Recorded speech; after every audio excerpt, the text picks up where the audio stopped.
ਇਹ ਕੀ ਬਣਾਇਆ ਤੁਸੀਂ? ਨੂਡਲ ਕਿਹਨੇ ਬਣਾਇਆ? ਮੈਂ ਆਂਟੀ ਨੇ। हाँ जी मेरे भैन भ्राओ अस्सलाम वालेकुम। हाँ जी की हाल चाल है सुनाओ? सब ठीक ठाक? मजे बनाए? हाँ जी बोलो। जल्दी खा लो मसाला। हाँ जी अस्सलाम वालेकुम मेरे प्यारे भैन भ्राओ। हाँ जी सुनाओ जी की हाल चाल है? सुनाओ सब ठीक ठाक? अम्मी अबू भैन भ्रा राजी बाजी? हाँ जी अलहमदुलिल्लाह शुक्र अल्लाह दा असीं भी ठीक है। हाँ जी व्लॉग शुरू करते पे दोपहर के टाइम ठीक है जी। खाना बनाने लगे है। ये गैस थल्लों बंद किया होया वा।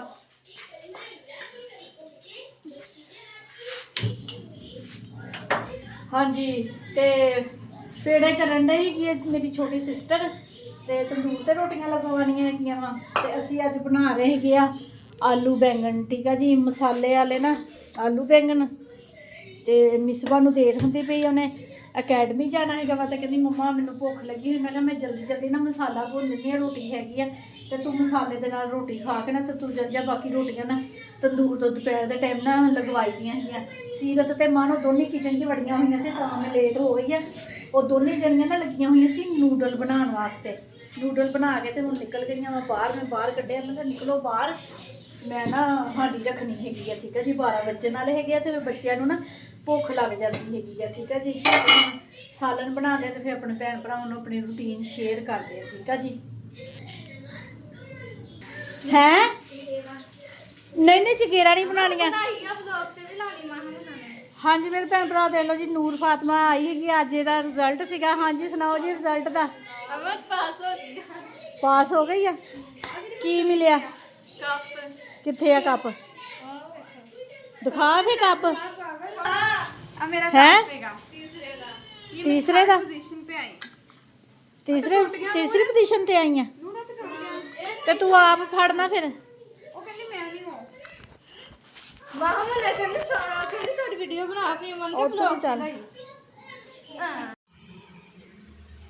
saya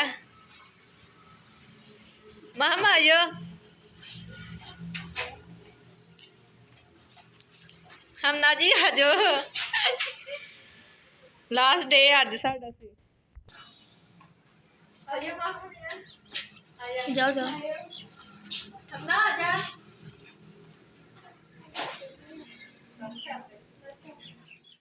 हाँ जी मेरे भैन भरा हांडी रोटी बना ली है की है ठीक है जी। सालन भी साडा मज़ेदार बनया है आलू बैंगना का ते रोटियां तंदूर से भेजियां पेड़े करके ते तंदूर खैरना बंद।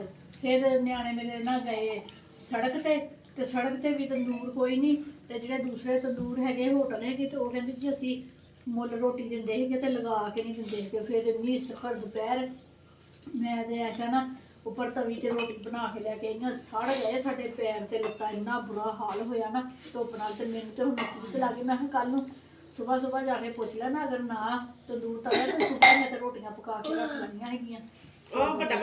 भट्ठी च जिद्दां भुजदा बनाया ही भुज गया तो माशाअल्लाह हुण सारे न्याणे रोटी रोटी खाण डए हैगे आ ते मैं भी रोटी खाण दी ऐश दे पापा नूं भी बैठी च रोटी दे दित्ती हैगी है ते रोटी खा ली ते फिर अपने भैन भरावां नूं बस कर नहीं खा।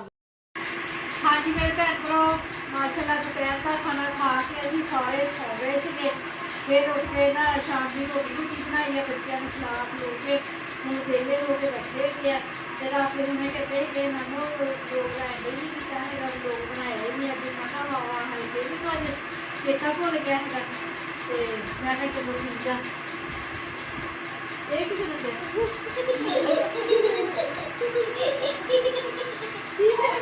मैं मारो थप्पड़ मुंह पे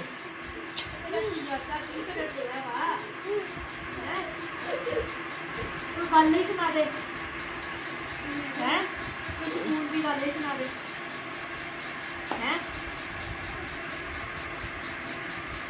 नहीं सुना दे। चलो मामी चलो मामी लंबी छोटी राजा बच्चा सुजाता सुजाता अभी मेरा सुजाता है ना ये मेरा सुजाता है मेरा सुजाता है। हाँ जी मेरे भैन को माशाल्लाह दिल लग्या हुआ वा इन्नी माशाल्लाह घर च रौनक लगी हुई है ना तो अल्लाह दियां ना नज़रें बद तो बचावे अल्लाह दियां हर घर के अच्छी तरह रौनक लगी रहे ठीक है जी माशाल्लाह ना। ਖੈਰ ਕਰੇ, ਅੱਲਾ ਸੋਹਣਾ ਚੰਗੀਆਂ ਕਰੇ ਸਾਰਿਆਂ ਦੇ ਘਰਾਂ ਦੇ ਵਿੱਚ, ਸਾਰਿਆਂ ਦੀਆਂ ਮੁਸੀਬਤਾਂ ਪਰੇਸ਼ਾਨੀਆਂ ਅੱਲਾ ਤਾਲਾ ਦੂਰ ਕਰੇ। ਠੀਕ ਹੈ ਜੀ। ਇੱਧਰ ਆ ਜਾਓ ਪੁੱਤ, ਇੱਧਰ ਆ ਜਾਓ, ਇੱਧਰ ਆ ਜਾਓ। ਨਾਨੇ ਅਬੂ ਨਾਲ ਗੱਲਾਂ ਨਹੀਂ ਕਰਦੀਆਂ। ਹਾਂਜੀ ਮੇਰੇ ਭੈਣ ਭਰਾਓ, ਤੁਹਾਨੂੰ ਸਾਡਾ ਅੱਜ ਦਾ ਵਲੋਗ ਅੱਛਾ ਲੱਗਿਆ ਵਾ ਤਾਂ ਲਾਈਕ ਕਰਿਓ, ਸਬਸਕ੍ਰਾਈਬ ਕਰਿਓ, ਘੰਟੀ ਦਾ ਬਟਨ ਲਾਜ਼ਮੀ ਦਬਾ ਦਿਆ ਕਰੋ। ਤੇ ਹਾਂਜੀ ਮੇਰੇ ਭੈਣ ਭਰਾ ਜਿੱਥੇ ਜਿੱਥੇ ਰਹਿ ਰਹੇ, ਜਿਹੜਾ ਮੁਲਕ 'ਚ ਰਹਿ ਰਹੇ ਆ, ਲੇਕਿਨ ਦੇਖ ਰਹੇ ਆ, ਖੁਸ਼ ਰਹੋ, ਸ਼ਾਦ ਰਹੋ, ਆਬਾਦ ਰਹੋ, ਹਮੇਸ਼ਾ ਹੱਸਦੇ ਤੇ ਮੁਸਕਰਾਉਂਦੇ ਰਹੋ। ਠੀਕ ਹੈ ਜੀ। ਆਪਣੀਆਂ ਦੁਆਵਾਂ 'ਚ ਮੈਨੂੰ ਯਾਦ ਰੱਖਿਓ, ਮੈਂ ਵੀ ਆਪਣੀਆਂ ਦੁਆਵਾਂ 'ਚ ਆਪਣੇ ਭੈਣ ਭਰਾ ਨੂੰ ਯਾਦ ਰੱਖਦੀ ਹਾਂ। ਮੈਨੂੰ ਵੀ ਹੁਣ ਇਜਾਜ਼ਤ, ਅੱਲਾ ਹਾਫਿਜ਼।